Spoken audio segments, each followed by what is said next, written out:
इंसाफ की तरह किसी ने ट्रांसपेरेंट, ओपन और according to the constitution election नहीं करवाए। हमने इस मरतबा भी इलेक्शन करवाए। हमने 3 चीज़ों को मद्देनज़र रखा। सबसे पहले इलेक्शन कमीशन का ऑर्डर 23/11/2023 का, जिस पे इलेक्शन कमीशन ने हमें 20 दिन का टाइम दिया था कि आप इंट्रा पार्टीज़ इलेक्शन कराएं। उस ऑर्डर में जो ऑब्जर्वेशन दी थी हमने उसको मद्देनज़र रखा। फिर जो हमने इलेक्शन करवाए उसके बाद इलेक्शन कमीशन का जो ऑर्डर आया उसको भी हमने मद्देनज़र रखा। और आखिर में सुप्रीम कोर्ट ने 13 जनवरी को जो ऑर्डर इशू किया है, पहला ऑर्डर इलेक्शन कमीशन का था 23 नवंबर 2023 का, और जब हमने 2 दिसंबर को इलेक्शन किए और वो इलेक्शन कमीशन ने 22 दिसंबर 2023 को ख़त्म किए, हमने उस ऑर्डर को भी मद्देनज़र रखा। फिर उसके बाद इलेक्शन कमीशन का order Aldous Peshawar high court ने ख़त्म कर दिया था, लेकिन सुप्रीम कोर्ट ने अपहोल्ड करके कुछ ऑब्जर्वेशन दे दी थी 13 जनवरी 2024 को। हमने सुप्रीम कोर्ट के उस ऑब्जर्वेशन को भी मद्देनज़र रखा। उन सब की लाइट में हमने इलेक्शंस करवाए। हमारा नया फेडरल इलेक्शन कमीशन कंस्टिट्यूट हुआ, नया शेड्यूल इशू हुआ, पब्लिक नोटिस सारे पाकिस्तान की न्यूज़पेपर में इशू हुए। सारे लोगों से पूछा गया कि जो ने पार्टिसिपेट करना है वो पार्टिसिपेट करे। हमने अपने वेबसाइट पे भी दिया, अपने सारे सोशल मीडिया पे भी दिया, जिसने पार्टिसिपेट करना है ये शेड्यूल है। मैं आपको एक चीज़ पॉइंट आउट करता जाऊं, वो 14 बंदे जिस पे हमारा ये ऑब्जेक्शन रहा था कि वो प्लांटेड लोग थे और हमारे इलेक्शन को क्वेश्चंस कर रहे थे, उन 14 बंदों में से डिस्पाइट इतनी इंटरनेशनल पब्लिसिटी के कोई भी आगे नहीं आया कि हमारे इलेक्शन में वो पार्टिसिपेट करें। हमने अपना वोटर लिस्ट भी अपने वेबसाइट पे भी दिया, सोशल मीडिया पे भी दिया। उसकी लाइट में ओपनली इलेक्शन हुए। केपीके और सेंट्रल इलेक्शन में कोई अपोजिंग पैनल नहीं आया, क्योंकि हमारा पैनल बेस इलेक्शन है। केपीके और सेंट्रल इलेक्शन जिसमें सेक्रेटरी जनरल का इंतखाब होता है, उसमें कोई पैनल नहीं आया। पंजाब में पैनल्स आए, लेकिन एक्स्ट्रा पैनल ने विड्रॉ कर लिए। आखिरी पैनल रहा वो अनअपोज हुआ। कराची में भी पैनल आया, उसमें से एक रिजेक्ट हुआ, दूसरा अनअपोज हुआ। बलूचिस्तान के 6 में से 3 पैनल ने विड्रॉ कर लिया था और फिर वोटिंग हुई थी 3 पैनल के दरमियान, उसमें से एक पैनल इलेक्ट हो गया था। हमने थ्रू आउट मीडिया के थ्रू वो सारा प्रोसेस बयान किया था। हमें उम्मीद है कि हमारा इलेक्शन ट्रांसपेरेंट है। किसी भी पार्टी का ऐसा इलेक्शन नहीं हुआ जैसा हमारा है। हम फिर भी उम्मीद किए बैठे हैं इंशाअल्लाह ताला। ये डिले बहुत हो गया। 3 तारीख का इलेक्शन था, 4 का नोटिफिकेशन था, 9 मार्च का हमने डॉक्यूमेंट्स जमा किए थे अकॉर्डिंग टू द लॉ। जो सर्टिफिकेट हमें 7 डेज़ में मिलना था वो सर्टिफिकेट आज भी नहीं मिला।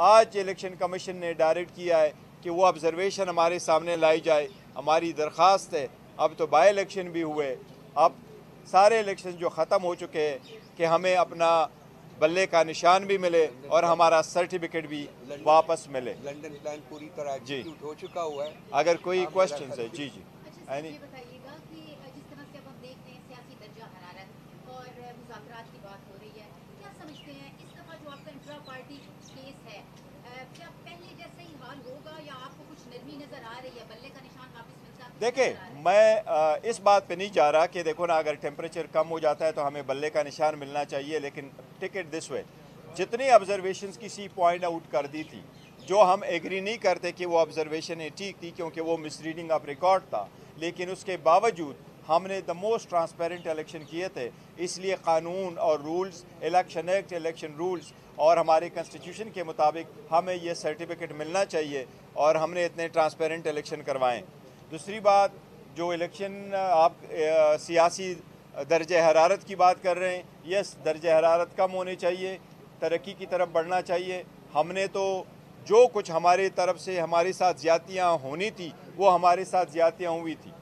बल्ला लिया गया, लीडर को जेल में रखा गया, उसको 5 दिन में 3 सज़ाएँ दिलवाई गई, 35 साल की सज़ा दिलवाई गई, बावर करवाया गया, हमेशा के लिए अंदर है, कोई निशान नहीं कोई बैंगन, किसी को चमटा, किसी को बूट, किसी को कुछ और अलाट करवाया गया, लेकिन अवाम ने अल्लाह के रहम करम से तो वो कर दी, सपोर्ट किया और 2/3 मेजॉरिटी हमारी एग्जिस्ट करती है। 180 सीट हमारे नेशनल असम्बली में है, जिसका हमारे पास फॉर्म 45 मौजूद है। हम इसलिए न बॉयकाट की तरफ गए, न धरनों की तरफ गए, न इन मास रिजिग्नेशन की तरफ गए और पार्लियामान में बैठ के अपना रोल प्ले करने के लिए बैठे हैं। लेकिन इसके बावजूद न हमें स्पेस दी जाती है, न पॉइंट और ऑर्डर पे बोलने का मौका मिलता है। बोले तो आवाज़ म्यूट की जाती है। बाखिर अपने हकूक़ के लिए निकलें जिस तरह पूरे दुनिया में, तो फिर पहले पर्चे किए जाते हैं, लोगों को मारा जाता है। हमारे एक कैंडिडेट गुजरांवाला में जो परसों निकला, उनके 19 फैमिलीज़ के 19 घरों को तोड़ा गया, उसके अंदर गए और इतनी पुलिस गर्दी की गई जिसकी मिसाल नहीं मिलती। हमारे 2 MPs के घरों में ये सारा तोड़ फोड़ किया गया, सिंपली बिकॉज कि उन्होंने 8 जो फ्राइडे वाले प्रोटेस्ट है उसमें उन्होंने पार्टिसिपेट कर लिया था। अगर इसी तरह है तो जिन लोगों ने दर्ज हरारत उठाई है, जो पुलिस के यूनिफॉर्म पहनते हैं और अपने पुलिस के दरबार में भी पुलिस यूनिफॉर्म में बैठती हैं और वो अपने ऑफिस में भी पुलिस यूनिफॉर्म में बैठती हैं, तो इसी वहाँ से डायरेक्शन आएगी, तो फिर तो दर्ज हरारत कम तो नहीं हो सकता।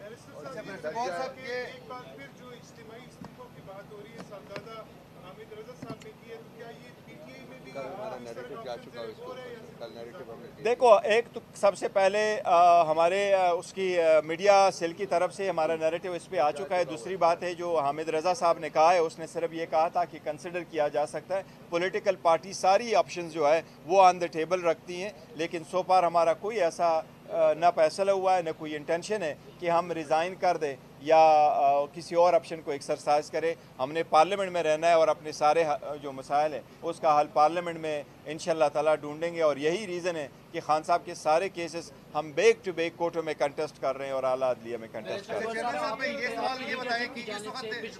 पिछले कुछ दिनों में बार बार उन्होंने कहा कि फौज के साथ बात करने के लिए वो तैयार हैं खान साहब भी, तो उस साइड से भी कोई रिस्पांस आया है पिछले 1-2 दिन में? देखो, हमारा जहाँ तक डायलॉग की बात है तो हम बारहा कह चुके हैं कि पॉलिटिकल पार्टीज़ का और पॉलिटिकल पार्टीज़ अगर है नैरेटिव बिल्ड करना है, पब्लिक में जाना है, तो डायलॉग सबके साथ होना चाहिए और उसका हम जिक्र करें कि as we speak, as of now हमारी किसी के साथ कोई डायलॉग नहीं हो रही, और अगर कोई डायलॉग शुरू तो फिर हम आपको इन्फॉर्म करेंगे। जी साहब, ये बताएं कि आप लोगों ने कहा है कि पाकिस्तान पीपल्स पार्टी, मुस्लिम लीग नून और MKM ने आप लोगों का मैंडेट चोरी किया है, उनसे बात नहीं की जा सकती है, एस्टेब्लिशमेंट से बात करेंगे। तो जिन्होंने करवाया है उनके साथ तो बात करने के लिए तैयार हैं, लेकिन सियासी जमातों के साथ बैठने के लिए तैयार नहीं है। नहीं, हमने ये नहीं कहा कि सिर्फ हम उनके साथ बात करने को तैयार है और बाकी के साथ नहीं। जहाँ तक इन 3 पार्टीज़ का ताल्लुक है तो वो हम कह रहे हैं कि देखिए, बात क्या करनी, पहले तो हमारा मैंडेट ही दे। इनके पास हमारा मैंडेट है, इन्होंने चोरी किया हुआ है, तो जो चोर है वो जब तक वो चोरी का माल वापस नहीं करता, सब कुछ नहीं करता, उनके साथ क्या बात हमने करनी है। वो अपना तो पॉलिटिकल पार्टीज, हाँ, का हमारा इत्तेहाद बना हुआ है, so it is not that कि हम पॉलिटिकल पार्टीज के साथ एंगेज नहीं कर रहे। इन 3 जिनका मैंडेट चोर पार्टीज हैं, इनके साथ हम नहीं बात करें। वो करें। जी प्लीज, आपको बता गौर साहब, केपी गवर्नमेंट में मशाल यूसुफजई मुसलसल कंट्रोवर्सीज में आ रही है। पिछले दिनों खबर आई है कि करक में एक सरकारी महकमे की गाड़ी उसको अलॉट करवाई गई है। इससे पहले भी उनकी गाड़ी का इशू नेशनल मीडिया पर आया था। मशाल यूसुफजई की ऐसी क्या स्पेशल खिदमत है कि पार्टी में नहीं, देखो, किसी इंडिविजुअल पे बात नहीं किया करते। दूसरी बात है कि हम आपको पार्टी की पोजीशन ये ज़रूर बताते हैं, हमने ऑस्टेरिटी प्लान रखा है और ऑस्टेरिटी प्लान के पास किसी ने कोई अपना पावर और अपने पोजीशन मिसयूज़ और अब्यूज़ नहीं किया है। और इंशाअल्लाह ताला अली अमीन खान गंडापुर साहब के सरबराही में जो पाकिस्तान तहरीक इंसाफ की हुकूमत है वो इंशाअल्लाह KPK में मिसाली हुकूमत बनेगी और मिसाली सूबा बनेगा। वो दिन रात काम करते हैं, मेहनत करते हैं। उन्होंने इस रमज़ान में भी रिलीफ पैकेज दिए इतने सख्त सिचुएशन में कि फ़ेडरल हुकूमत जो है वो हमारे जो रिसोर्सेज है उस पर भी बैठी है, वो अपना शेयर भी नहीं दे रही है, ड्यू शेयर, उसके बावजूद वो कोशिश कर रहे हैं। तो इंशाअल्लाह ताला पाकिस्तान तहरीक इंसाफ की हुकूमत, अली अमीन साहब की हुकूमत इंशाअल्लाह हर भरपूर कोशिश करेगी कि वो कानून के मुताबिक चलेगी, कोई मिसयूज़ अब्यूज़ पावर का नहीं होगा और इंशाअल्लाह बेहतरीन सुबह बनेगा। थैंक यू जी, थैंक यू जी, थैंक यू। अस्सलाम, क्या good to see you, thank you जी, थैंक यू।